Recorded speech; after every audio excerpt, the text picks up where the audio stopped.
श्रीगणेशाय नमः। अथ श्री विश्वकर्मा स्तोत्र। न भूमिर्न जलं चैव न तेजो न च वायवः नाकाशं न च चित्तं च न बुद्धीन्द्रियगोचराः न च ब्रह्मा न विष्णुश्च न रुद्रश्च तारकाः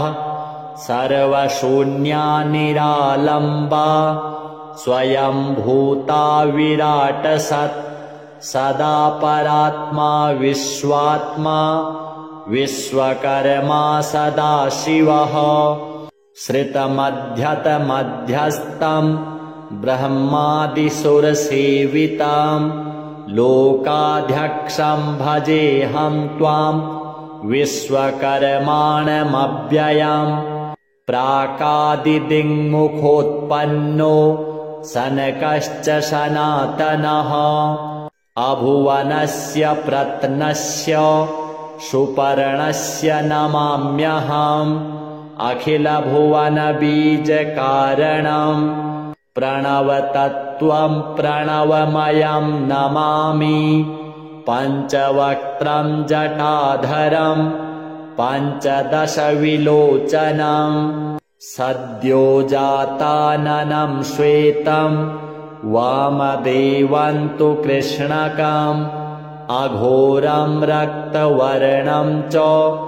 तत्पुरुषं हरितप्रभम् ईशानं पीतवर्णं च शरीरं हेमवर्णकं दशबाहुं महाकायं कर्णकुण्डलशोभितं पीताम्बरं पुष्पमालं नागयज्ञोपवीतिनं रुद्राक्षमाला संयुक्तं व्याघ्रचर्मोत्तरीयकं पिनाकमक्षमालाञ्च नागशूलवराम्बुजं वीणां डमरुकं बाणं शङ्खचक्रधरं तथा कोटिसूर्यप्रतीकाशं सर्वजीवदयापरं विश्वेशं विश्वकर्माणं विश्वनिर्माणकारिणं ऋषिभिः सनकाद्यैश्च संयुक्तं प्रणमाम्यहम्। श्रीविश्वकर्मा देवार्पणमस्तु। न भूमिर्न जलं चैव न तेजो न च वायवः नाकाशं न च चित्तं च न बुद्धीन्द्रियगोचराः न च ब्रह्मा न विष्णुश्च न रुद्रश्च तारकाः सर्वशून्या निरालम्बा स्वयंभूता विराट सत् सदा परात्मा विश्वात्मा विश्वकर्मा सदाशिवः। श्रितमध्यतमध्यस्थं ब्रह्मादिसुरसेवितां लोकाध्यक्षं भजेऽहं त्वां विश्वकर्माणमव्ययम्। प्राकादिदिङ्मुखोत्पन्नो सनकश्च सनातनः अभुवनस्य प्रत्नस्य सुपर्णस्य नमाम्यहम्। अखिलभुवनबीजकारणं प्रणवतत्त्वं प्रणवमयं नमामि। पञ्चवक्त्रं जटाधरं पञ्चदशविलोचनं सद्योजाताननं श्वेतं वामदेवं तु कृष्णकम् अघोरं रक्तवर्णं च तत्पुरुषं हरितप्रभम् ईशानं पीतवर्णं च शरीरं हेमवर्णकं दशबाहुं महाकायं कर्णकुण्डलशोभितं पीताम्बरं पुष्पमालं नागयज्ञोपवीतिनं रुद्राक्षमाला संयुक्तं व्याघ्रचर्मोत्तरीयकं पिनाकमक्षमालाञ्च नागशूलवराम्बुजं वीणां डमरुकं बाणं शङ्खचक्रधरं तथा कोटिसूर्यप्रतीकाशं सर्वजीवदयापरं विश्वेशं विश्वकर्माणं विश्वनिर्माणकारिणं ऋषिभिः सनकाद्यैश्च संयुक्तं प्रणमाम्यहं श्रीविश्वकर्मा देवार्पणमस्तु। न भूमिर्न जलं चैव न तेजो न च वायवः नाकाशं न च चित्तं च न बुद्धीन्द्रियगोचराः न च ब्रह्मा न विष्णुश्च न रुद्रश्च तारकाः सर्वशून्या निरालम्बा स्वयंभूता विराटसत् सदा परात्मा विश्वात्मा विश्वकर्मा सदाशिवः श्रितमध्यतमध्यस्थं ब्रह्मादिसुरसेवितं लोकाध्यक्षं भजेऽहं त्वां विश्वकर्माणमव्ययम् प्राकादिदिङ्मुखोत्पन्नो सनकश्च सनातनः अभुवनस्य प्रत्नस्य सुपर्णस्य नमाम्यहम् अखिलभुवनबीजकारणं प्रणवतत्त्वं प्रणवमयं नमामि पञ्चवक्त्रं जटाधरं पञ्चदशविलोचनं सद्योजाताननं श्वेतं वामदेवं तु कृष्णकम् अघोरं रक्तवर्णं च तत्पुरुषं हरितप्रभम् ईशानं पीतवर्णं च शरीरं हेमवर्णकं दशबाहुं महाकायं कर्णकुण्डलशोभितं पीताम्बरं पुष्पमालं नागयज्ञोपवीतिनं रुद्राक्षमाला संयुक्तं व्याघ्रचर्मोत्तरीयकं पिनाकमक्षमालाञ्च नागशूलवराम्बुजं वीणां डमरुकं बाणं शङ्खचक्रधरं तथा कोटिसूर्यप्रतीकाशं सर्वजीवदयापरं विश्वेशं विश्वकर्माणं विश्वनिर्माणकारिणं ऋषिभिः सनकाद्यैश्च संयुक्तं प्रणमाम्यहं श्रीविश्वकर्मा देवार्पणमस्तु। न भूमिर्न जलं चैव न तेजो न च वायवः नाकाशं न च चित्तं च न बुद्धीन्द्रियगोचराः न च ब्रह्मा न विष्णुश्च न रुद्रश्च तारकाः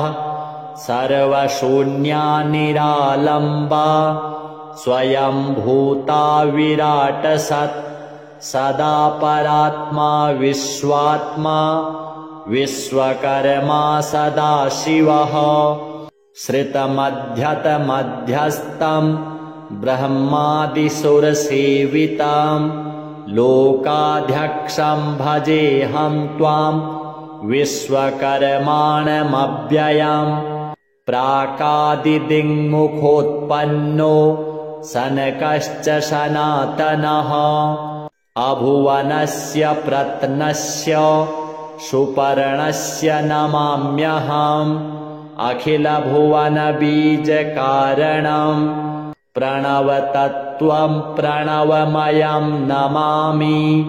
पञ्चवक्त्रम् जटाधरम् पञ्चदशविलोचनम् सद्योजाताननम् श्वेतम् वामदेवम् तु कृष्णकम्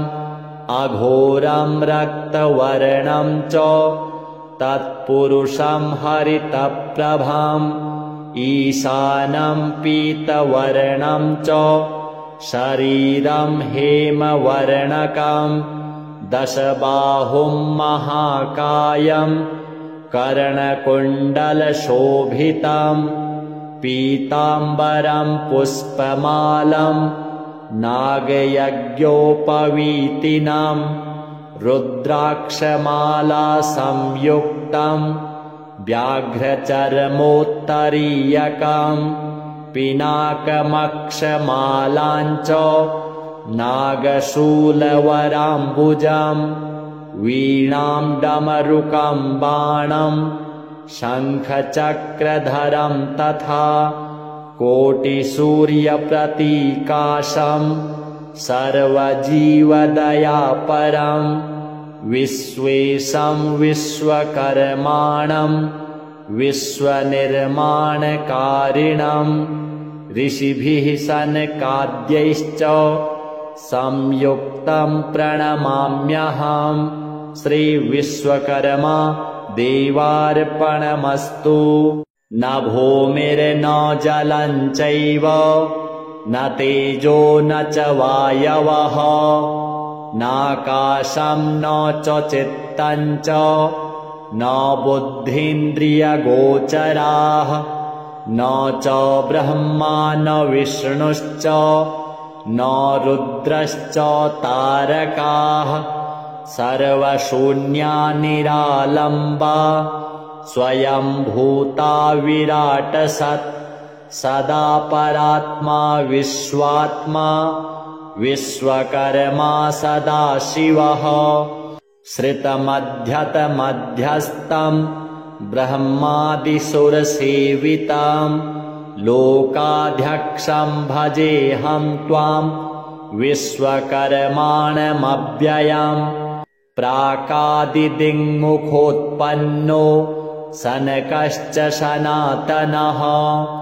अभुवनस्य प्रत्नस्य सुपर्णस्य नमाम्यहम् अखिलभुवनबीजकारणम् प्रणवतत्त्वम् प्रणवमयम् नमामि पञ्चवक्त्रम् जटाधरम् पञ्चदशविलोचनम् सद्योजाताननम् श्वेतम् वामदेवम् तु कृष्णकम् अघोरम् रक्तवर्णम् च तत्पुरुषम् हरितप्रभम् ईशानम् पीतवर्णम् च शरीरम् हेमवर्णकम् दशबाहुम् महाकायम् कर्णकुण्डलशोभितम् पीताम्बरम् पुष्पमालम् नागयज्ञोपवीतिनम् रुद्राक्षमाला संयुक्तम् व्याघ्रचर्मोत्तरीयकम् पिनाकमक्षमालाञ्च नागशूलवराम्बुजम् वीणाम् डमरुकम् बाणम् शङ्खचक्रधरम् तथा कोटिसूर्यप्रतीकाशम् सर्वजीवदयापरम् विश्वेशम् विश्वकर्माणम् विश्वनिर्माणकारिणम् ऋषिभिः सनकाद्यैश्च संयुक्तम् प्रणमाम्यहम् श्रीविश्वकर्मा देवार्पणमस्तु। न भूमिर्न जलम् चैव न तेजो न च वायवः नाकाशम् न च चित्तम् च न बुद्धीन्द्रियगोचराः न च ब्रह्मा न विष्णुश्च न रुद्रश्च तारकाः सर्वशून्या निरालम्बा स्वयंभूता विराटसत् सदा परात्मा विश्वात्मा विश्वकर्मा सदाशिवः श्रितमध्यतमध्यस्थम् ब्रह्मादिसुरसेविताम् लोकाध्यक्षम् भजेऽहम् त्वाम् विश्वकर्माणमव्ययम् प्राकादिदिङ्मुखोत्पन्नो सनकश्च सनातनः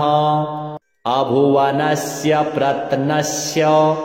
सुपर्णस्य नमाम्यहम् अखिलभुवनबीजकारणम्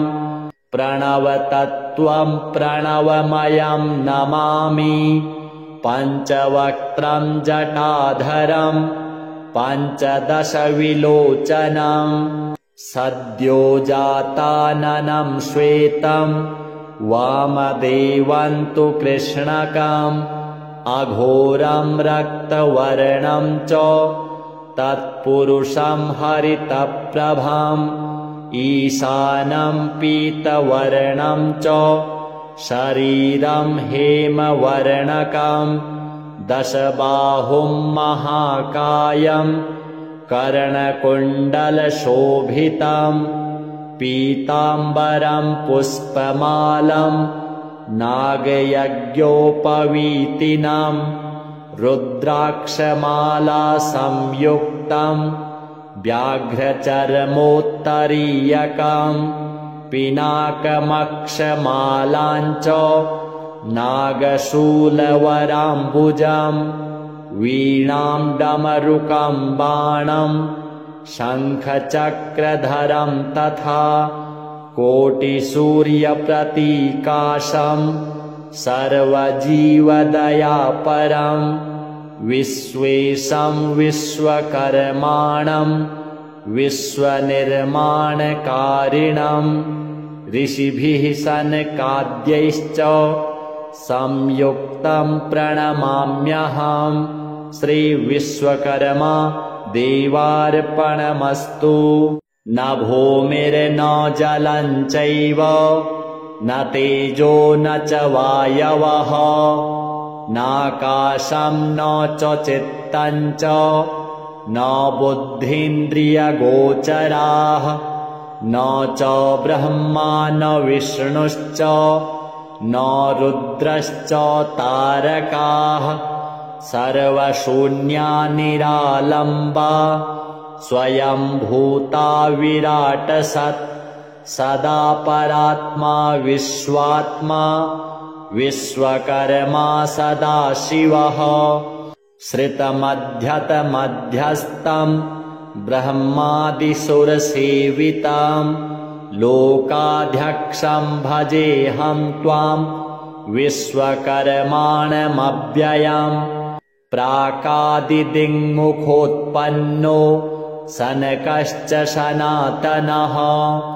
अभुवनस्य प्रत्नस्य सुपर्णस्य नमाम्यहम् अखिलभुवनबीजकारणम् प्रणवतत्त्वम् प्रणवमयम् नमामि पञ्चवक्त्रम् जटाधरम् पञ्चदशविलोचनम् सद्योजाताननम् श्वेतम् वामदेवम् तु कृष्णकम् अघोरम् रक्तवर्णम् च तत्पुरुषम् हरितप्रभम् ईशानम् पीतवर्णम् च शरीरम् हेमवर्णकम् दशबाहुम् महाकायम् कर्णकुण्डलशोभितम् पीताम्बरम् पुष्पमालम् नागयज्ञोपवीतिनम् रुद्राक्षमाला संयुक्तम् व्याघ्रचर्मोत्तरीयकम् पिनाकमक्षमालाञ्च नागशूलवराम्बुजम् वीणां डमरुकं बाणं शङ्खचक्रधरं तथा कोटिसूर्यप्रतीकाशं सर्वजीवदयापरं विश्वेशं विश्वकर्माणं विश्वनिर्माणकारिणं ऋषिभिः सनकाद्यैश्च संयुक्तं प्रणमाम्यहं श्रीविश्वकर्मा देवार्पणमस्तु। न भूमिर्न जलं चैव न तेजो न च वायवः नाकाशं न च चित्तं च न बुद्धीन्द्रियगोचराः न च ब्रह्मा न विष्णुश्च न रुद्रश्च तारकाः सर्वशून्या निरालम्बा स्वयंभूता विराटसत् सदा परात्मा विश्वात्मा विश्वकर्मा सदाशिवः श्रितमध्यतमध्यस्थं ब्रह्मादिसुरसेवितं लोकाध्यक्षं भजेऽहं त्वां विश्वकर्माणमव्ययम् प्राकादिदिङ्मुखोत्पन्नो सनकश्च सनातनः अभुवनस्य प्रत्नस्य सुपर्णस्य नमाम्यहम् अखिलभुवनबीजकारणं प्रणवतत्त्वं प्रणवमयं नमामि पञ्चवक्त्रं जटाधरं पञ्चदशविलोचनं सद्योजाताननं श्वेतं वामदेवं तु कृष्णकम् अघोरं रक्तवर्णं च तत्पुरुषं हरितप्रभम् ईशानं पीतवर्णं च शरीरं हेमवर्णकं दशबाहुं महाकायं कर्णकुण्डलशोभितं पीताम्बरं पुष्पमालं नागयज्ञोपवीतिनं रुद्राक्षमाला संयुक्तं व्याघ्रचर्मोत्तरीयकं पिनाकमक्षमालाञ्च नागशूलवराम्बुजम् वीणां डमरुकं बाणं शङ्खचक्रधरं तथा कोटिसूर्यप्रतीकाशं सर्वजीवदयापरं विश्वेशं विश्वकर्माणं विश्वनिर्माणकारिणं ऋषिभिः सनकाद्यैश्च संयुक्तं प्रणमाम्यहं श्रीविश्वकर्मा देवार्पणमस्तु। न भूमिर्न जलं चैव न तेजो न च वायवः नाकाशं न च चित्तं च न बुद्धीन्द्रियगोचराः न च ब्रह्मा न विष्णुश्च न रुद्रश्च तारकाः सर्वशून्या निरालम्बा स्वयंभूता विराटसत् सदा परात्मा विश्वात्मा विश्वकर्मा सदाशिवः श्रितमध्यतमध्यस्थं ब्रह्मादिसुरसेवितं लोकाध्यक्षं भजेऽहं त्वां विश्वकर्माणमव्ययम् प्राकादिदिङ्मुखोत्पन्नो सनकश्च सनातनः अभुवनस्य प्रत्नस्य सुपर्णस्य नमाम्यहम् अखिलभुवनबीजकारणं प्रणवतत्त्वं प्रणवमयं नमामि पञ्चवक्त्रं जटाधरं पञ्चदशविलोचनं सद्यो जाताननं श्वेतं वामदेवं तु कृष्णकम् अघोरं रक्तवर्णं च तत्पुरुषं हरितप्रभम् ईशानं पीतवर्णं च शरीरं हेमवर्णकं दशबाहुं महाकायं कर्णकुण्डलशोभितं पीताम्बरं पुष्पमालं नागयज्ञोपवीतिनं रुद्राक्षमाला संयुक्तं व्याघ्रचर्मोत्तरीयकं पिनाकमक्षमालाञ्च नागशूलवराम्बुजं वीणां डमरुकं बाणं शङ्खचक्रधरं तथा कोटिसूर्यप्रतीकाशं सर्वजीवदयापरं विश्वेशं विश्वकर्माणं विश्वनिर्माणकारिणं ऋषिभिः सनकाद्यैश्च संयुक्तं प्रणमाम्यहं श्रीविश्वकर्मा देवार्पणमस्तु। न भूमिर्न जलं चैव न तेजो न च वायवः नाकाशं न च चित्तं च न बुद्धीन्द्रियगोचराः न च ब्रह्मा न विष्णुश्च न रुद्रश्च तारकाः सर्वशून्या निरालम्बा स्वयंभूता विराटसत् सदा परात्मा विश्वात्मा विश्वकर्मा सदाशिवः श्रितमध्यतमध्यस्थं ब्रह्मादिसुरसेवितं लोकाध्यक्षं भजेऽहं त्वां विश्वकर्माणमव्ययम् प्राकादिदिङ्मुखोत्पन्नो सनकश्च सनातनः अभुवनस्य प्रत्नस्य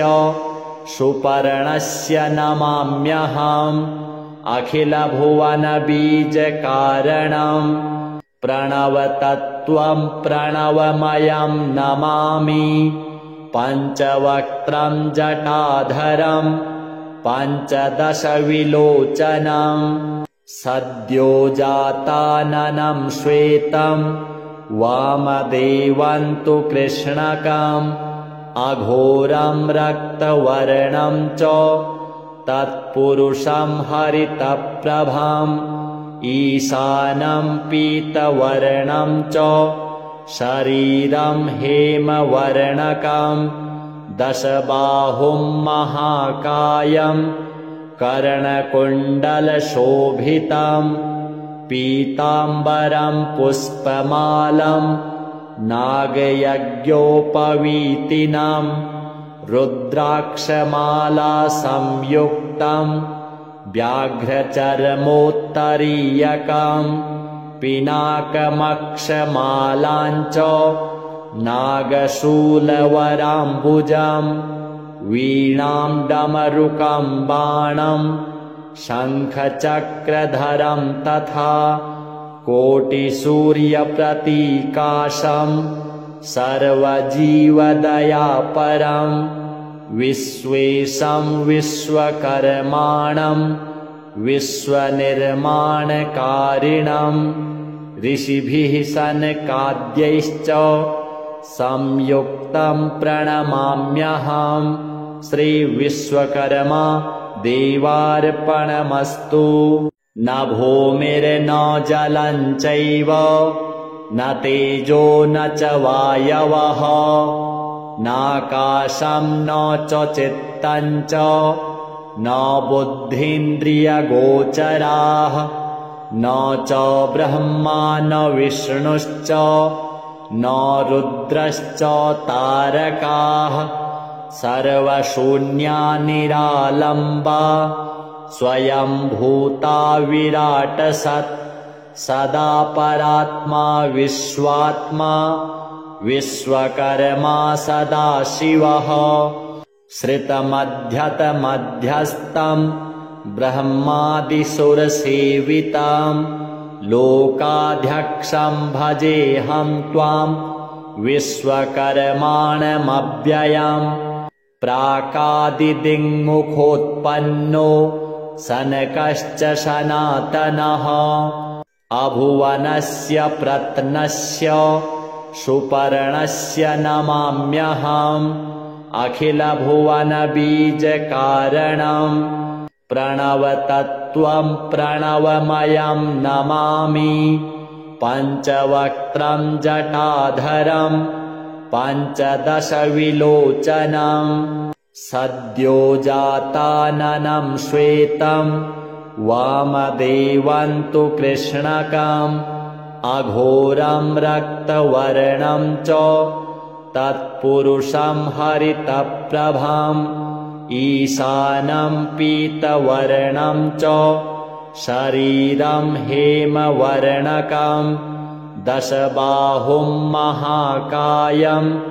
कर्णकुण्डलशोभितम् पीताम्बरम् पुष्पमालम् नागयज्ञोपवीतिनम् रुद्राक्षमाला संयुक्तम् व्याघ्रचर्मोत्तरीयकम् पिनाकमक्षमालाञ्च नागशूलवराम्बुजम् वीणाम् डमरुकम् बाणम् शङ्खचक्रधरम् तथा कोटिसूर्यप्रतीकाशम् सर्वजीवदयापरम् विश्वेशम् विश्वकर्माणम् विश्वनिर्माणकारिणम् ऋषिभिः सनकाद्यैश्च